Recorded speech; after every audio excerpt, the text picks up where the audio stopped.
The First Witch of Boston. Introduction. In the heart of 17th-century Boston, a city bound by strict Puritan rules and a rigid social order, life was defined by faith, obedience, and the unrelenting fear of the unknown. The streets were narrow, and the air heavy with the scent of hearth fires and the constant murmurs of gossip. It was a time when superstition mingled with piety, and whispers of witchcraft could ruin a life. The Puritans believed that the world was constantly under the influence of unseen forces, and anyone who strayed from their rigid norms could easily become a target for suspicion. Into this tense and watchful society stepped Mary Bannister, a woman whose intelligence and independence immediately set her apart from the expectations of her community. She was observant, curious, and unafraid to question what others accepted without thought, traits that would both define her life and place her at the center of controversy. Mary lived with her family on the outskirts of the city, in a modest home surrounded by the dense forests and untamed lands that seemed both threatening and full of possibility. These woods were a place of both wonder and dread, where the Puritans claimed witches gathered and where secrets could easily be hidden.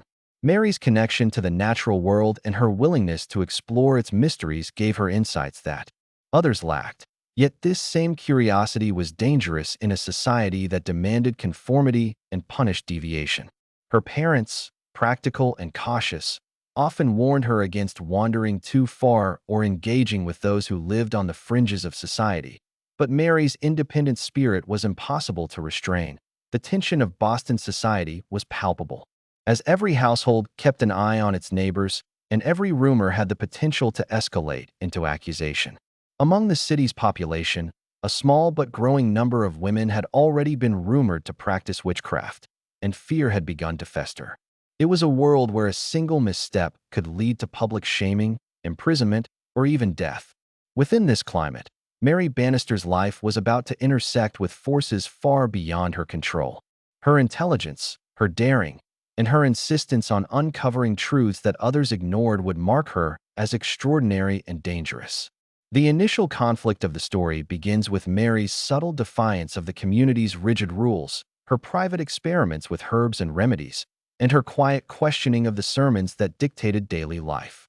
These early choices, seemingly small, set the stage for the larger struggles that would define her existence and ultimately shape her legacy. Through the eyes of Mary, readers are introduced to a Boston that is alive with both wonder and fear. The city is not merely a backdrop, but a character itself, with its streets, forests, and church steeples influencing the lives of its inhabitants. It is a place where knowledge and superstition collide, where curiosity can be as dangerous as rebellion, and where one woman's courage will be tested in ways she could never imagine. As the story begins, the stage is set for an exploration of faith, power, and the dangers of challenging societal norms, introducing readers to the First Witch of Boston and the extraordinary world that shaped her journey. The First Witch of Boston. Early story development. As Mary Bannister grew into her late teens, her curiosity and intelligence continued to set her apart from the other young women in Boston. While many were content to devote themselves to domestic tasks, social expectations, and strict religious observances, Mary spent her days exploring the forests, studying the properties of herbs, and reading any book she could find. Her fascination with natural remedies and her ability to heal minor ailments in her community quickly earned her both admiration and suspicion. People would come to her seeking relief from fevers, aches, or ailments that even the local physicians could not cure.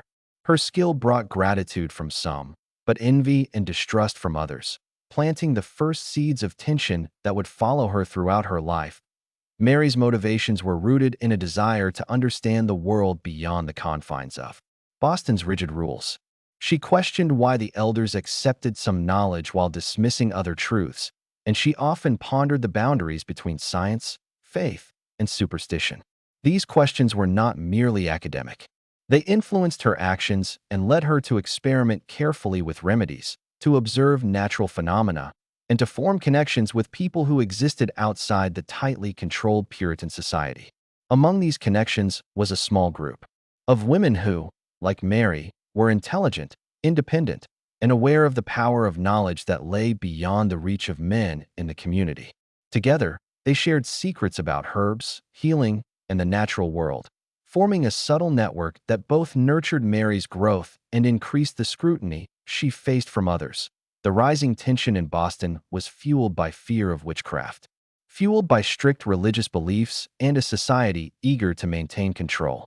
Any deviation from the accepted norms could be interpreted as dangerous or sinful, and Mary's growing reputation as a healer and independent thinker made her a target. She began to notice whispers in the marketplace, sideways glances from neighbors, and the subtle disapproval of those in authority.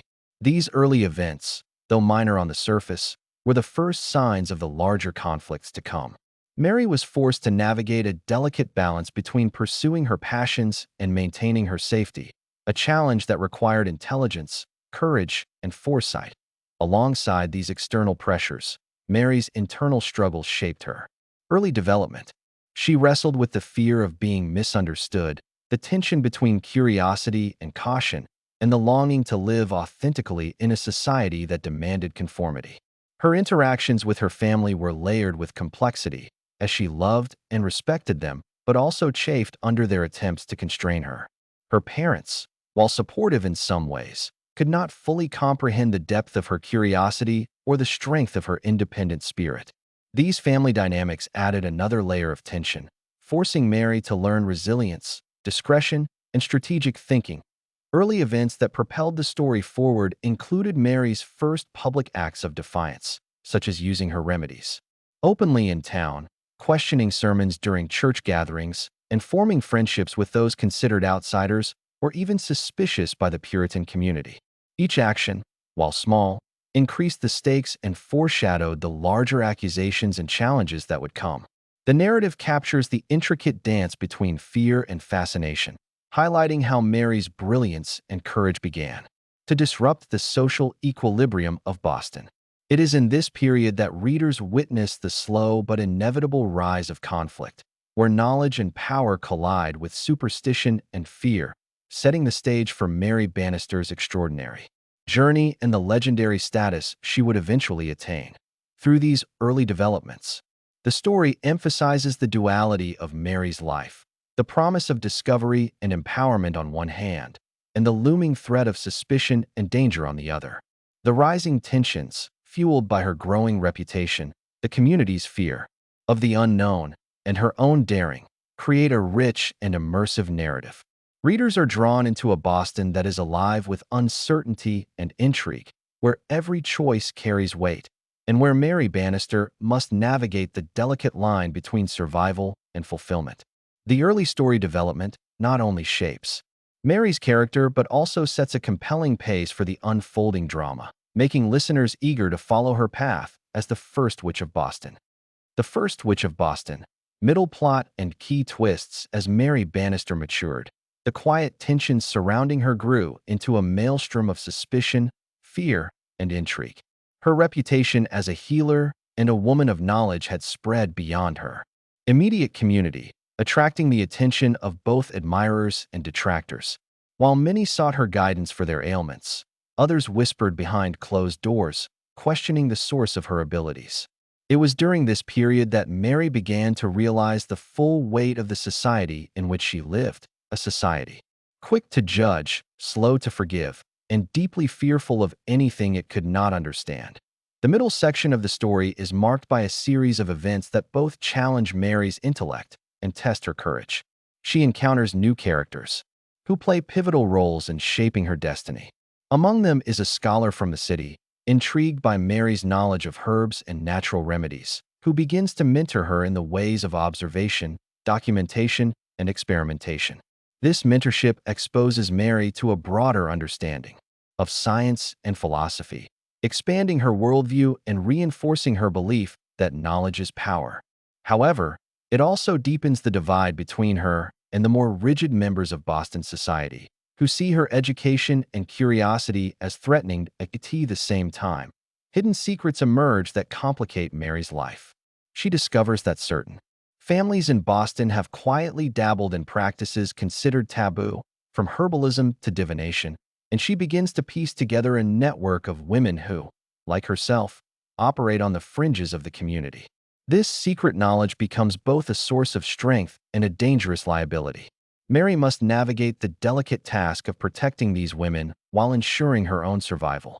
The suspense heightens as rumors of witchcraft swirl with neighbors, becoming increasingly vigilant and suspicious.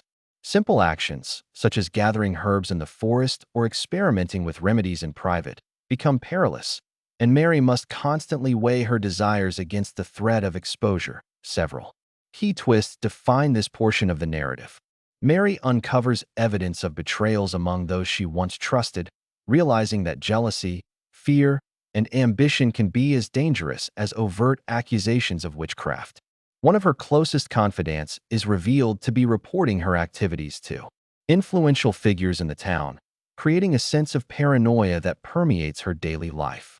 Meanwhile, Mary discovers that some of the women she believed were her allies have their own hidden motives, adding layers of complexity and moral ambiguity to the story. Every interaction is charged with uncertainty, and the tension escalates, as Mary must decide whom to trust and how much of herself to reveal. Amidst these dangers, Mary also experiences moments of triumph and insight.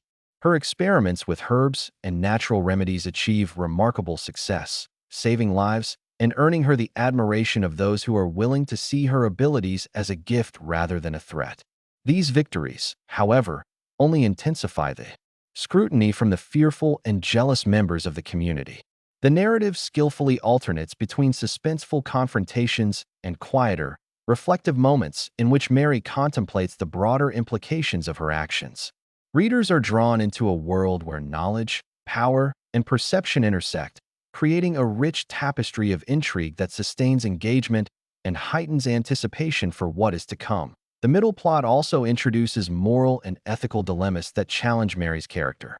She must navigate questions of justice, loyalty, and survival, often making decisions that have far-reaching consequences. Her ability to remain true to her principles while responding to threats demonstrates both courage and ingenuity.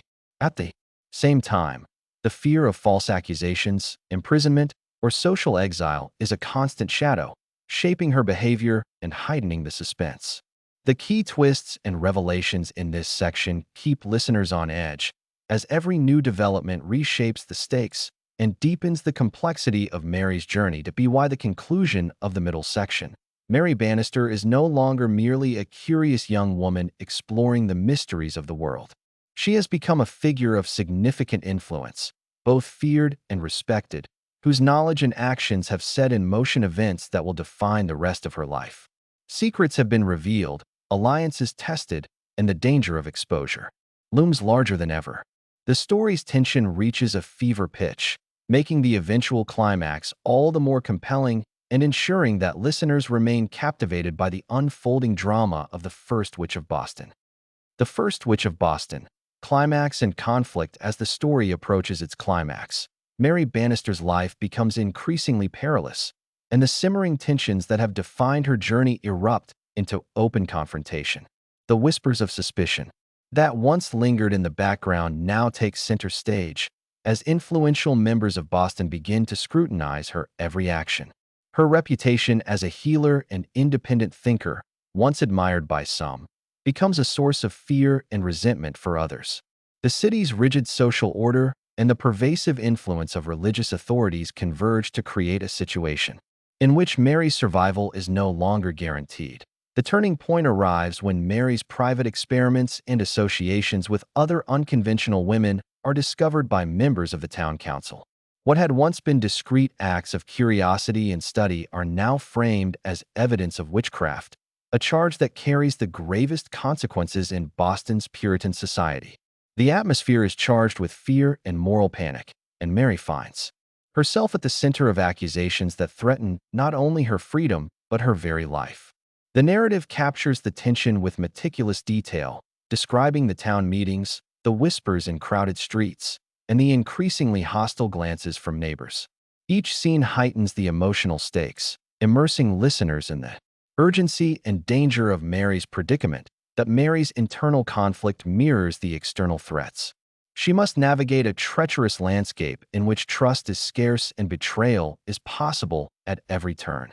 Decisions that once seemed simple now carry profound consequences, and she struggles to reconcile her desire for knowledge and independence with the need for survival. The emotional highs of this section are intensified by moments of personal loss, moral questioning, and the realization that the society she has tried to serve may ultimately turn against her. Her courage is tested as she confronts both tangible threats and the psychological weight of being labeled an outcast in a world that prizes conformity above all else. Several pivotal confrontations define the climax. Mary is interrogated by religious leaders and civic authorities, forcing her to defend her actions and beliefs in the face of intense scrutiny. These confrontations are tense, often escalating to moments of verbal and emotional conflict that reveal the depth of both Mary's intelligence and her resilience. At the same time, key allies emerge, individuals who recognize her worth and attempt to shield her from the harshest consequences. These alliances are fragile, however, and Mary quickly learns that protection is never absolute and that danger can emerge from unexpected sources. The suspense reaches its peak as accusations escalate, and the threat of public punishment becomes imminent. Mary must employ her ingenuity, strategic thinking, and deep understanding of human nature to navigate the perilous landscape. She uses subtle diplomacy, persuasive reasoning, and carefully calculated actions to challenge her accusers and protect herself and her allies. The tension is relentless, with each chapter building on the previous one, creating a sense of urgency that keeps listeners on edge. Emotional intensity is further amplified by Mary's reflections on justice, morality, and the precarious balance between courage and survival. The climax also emphasizes the consequences of fear and superstition in Boston society. The community's collective anxiety transforms ordinary misunderstandings into crises of life and death. Mary's journey reaches its emotional highs as she confronts the full weight of societal judgment, grapples with the limitations of her own power, and faces choices that will shape the rest of her life. These moments are not only dramatic but deeply human, illustrating the complexities of morality, trust, and resilience under extreme pressure. By the end of the climax, the reader witnesses Mary Bannister at the pinnacle of her trials, a woman whose knowledge, courage, and moral integrity have been tested to the utmost. The conflict is both external and internal, combining the threat of persecution with the challenge of remaining true to oneself in the face of overwhelming opposition.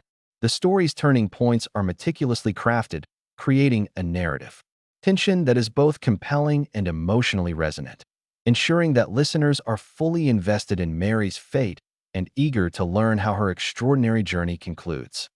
The First Witch of Boston. Resolution and conclusion. After the intense confrontations and high-stakes conflicts, Mary Bannister begins to navigate the path toward resolution, a journey that is both challenging and transformative.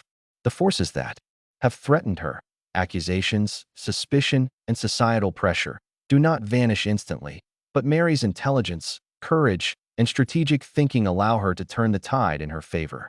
She learns to use the very skills that once made her a target, her knowledge, independence, and resourcefulness, to protect herself and those around her. Through careful negotiation, measured disclosure of her abilities, and the support of a few loyal allies, Mary begins to re-establish her place within the community, though in a form that respects her autonomy and acknowledges the contributions she has made. The fates of the other characters are also revealed, reflecting the consequences of their choices and the dynamics of fear and power in Boston society. Some who had sought to betray Mary faced the outcomes of their envy and deception, while those who remained steadfast allies are rewarded with recognition and newfound respect. The complex web of relationships that define the story's tension gradually untangles, showing how trust, loyalty, and courage can endure even in a society governed by fear. The resolution demonstrates that while danger and prejudice may threaten an individual, integrity and intelligence can carve a path to survival and influence, leaving a lasting impact on the community that Mary's own transformation is central to. The conclusion. She emerges not only as a survivor, but as a figure of profound insight and authority, a woman who has mastered both the natural world she so loves and the human society she inhabits. Her journey illustrates the delicate balance between curiosity and caution, knowledge and discretion, and independence and community. By the story's end, Mary has redefined what it means to live as a strong, intelligent, and morally grounded woman in a world that often seeks to suppress such qualities. She becomes a symbol of resilience and empowerment, a testament to the idea that courage and wisdom can overcome fear and superstition. The book's ultimate message resonates beyond the historical context of 17th century Boston. It explores the enduring themes of fear, prejudice, and the danger of unchecked authority, while celebrating the power of intellect, observation, and moral courage. Mary Bannister's story serves as a reminder that individuals who think critically, act ethically, and challenge societal constraints can shape the course of history, even when faced with formidable opposition. The narrative encourages readers and listeners alike to value knowledge, question assumptions, and recognize the strength that comes from integrity and self-awareness. The conclusion also emphasizes reconciliation and understanding. While Boston society remains flawed and susceptible to fear, Mary's example inspires those around her to consider alternative perspectives, to value knowledge over superstition, and to see the potential in individuals who defy rigid expectations. Her life becomes a beacon, illustrating that change is possible when courage and wisdom guide action, and that even in times of widespread fear, one person's commitment to truth and justice can leave an enduring legacy that in the final analysis. The First Witch of Boston is more than a historical tale of accusation and survival. It is a story of empowerment, resilience, and the triumph of knowledge and integrity over ignorance and fear. Mary Bannister's journey captivates listeners not only because of its suspenseful events and dramatic confrontations, but also because it embodies universal themes that continue to resonate today. By the end of the book, the listener is left with a profound appreciation for the strength of character, the importance of courage, and the transformative power of one individual who dared to question the world around her and forge her own path despite overwhelming obstacles. The First Witch of Boston. Full narrative summary. In the heart of 17th century Boston, life was defined by rigid rules, religious authority, and a pervasive fear of the unknown. Narrow streets echoed with the chants of sermons, the hum of daily labor, and the whispered suspicions of neighbors. Superstition and faith coexisted uneasily, and anyone who stepped outside societal norms risked suspicion, accusation, or worse. It was within this tense atmosphere that Mary Bannister emerged, a young woman whose intelligence, curiosity, and independent spirit set her apart from the expectations of Puritan society. From the outset, Mary's life was a delicate balance of exploration and caution as she navigated the narrow line between societal conformity and personal discovery. Mary's childhood on the outskirts of Boston, in a modest home bordered by dense forests, fostered her connection to the natural world. The woods offered both freedom and danger, a place where herbs and remedies could be gathered and where secrets could easily be hidden. Mary's fascination with the healing properties of plants and her ability to observe patterns in nature quickly distinguished her from her peers. While some in the community sought her help for minor ailments, others grew wary, viewing her intelligence and independence as threatening. Her parents, protective but limited in their understanding of her ambitions, cautioned her against straying too far. Yet Mary's curiosity remained uncontainable. As she grew older, Mary's reputation as a healer and thinker spread, attracting admiration and envy alike. She questioned the boundaries between faith, superstition, and science, exploring knowledge that many in Boston considered dangerous. Her friendships with other intelligent and independent women created a quiet network of support, sharing herbal remedies and knowledge of the natural world. However, her growing prominence also drew scrutiny. Neighbors whispered behind closed doors, and subtle disapproval from community leaders foreshadowed the conflicts that would soon engulf her life. Simple acts of curiosity became risky, and Mary learned early that intelligence and courage often came with high stakes in a society governed by fear. The middle of Mary's journey was marked by both opportunity and danger. A scholar recognized her talent, mentoring her in observation and documentation, which expanded her understanding of the world and enhanced her skills as a healer. At the same time, hidden networks of women practicing taboo arts emerged, creating both alliances and liabilities. Mary discovered betrayals among her supposed friends and confidants, learning that envy and fear could be as dangerous as outright accusations. Each revelation heightened suspense, forcing her to navigate a treacherous path where every decision could have life-altering consequences. Moments of triumph, such as successful remedies and acts of care, were tempered by the growing danger of exposure, creating a tension that captivated both Mary and those who followed her story. The story reached its peak as the community's fear turned into direct confrontation. Mary's private experiments, once considered harmless, were framed as evidence of witchcraft. Religious and civic authorities interrogated her, testing both her knowledge and her composure. The risk of public punishment loomed, and Mary faced a moral and emotional crucible, forced to balance survival with integrity. The narrative captures her resilience, intelligence, and strategic thinking as she confronts accusations, manages fragile alliances, and defends herself against powerful adversaries. Suspense and tension dominate these chapters, keeping listeners fully engaged as the stakes rise to their highest point. Ultimately, Mary Bannister navigates the perilous social landscape with courage and ingenuity. She survives the accusations, reconciles with her allies, and reestablishes her place in the community, though on terms that respect her independence and intellect. Those who sought to harm her faced the consequences of their envy, while loyal friends gained recognition and respect. Mary's journey illustrates the triumph of knowledge, courage, and moral integrity over fear, superstition, and prejudice. She emerges as a figure of influence, not by conforming to the expectations of society, but by remaining true to her values and using her abilities wisely. The story concludes with a broader reflection on the enduring themes of power, fear, and resilience. Mary's life becomes a testament to the strength of intellect, the importance of moral courage, and the transformative potential of one individual who dares to question and challenge societal norms. Her journey highlights the dangers of superstition and unchecked authority while celebrating the capacity for knowledge, wisdom, and ethical action to overcome oppression. Boston remains a city shaped by fear, but Mary's legacy demonstrates that courage, insight, and perseverance can leave an indelible mark, inspiring generations to recognize the power of integrity and the value of challenging unjust norms. The First Witch of Boston is a story of suspense, intelligence, and resilience.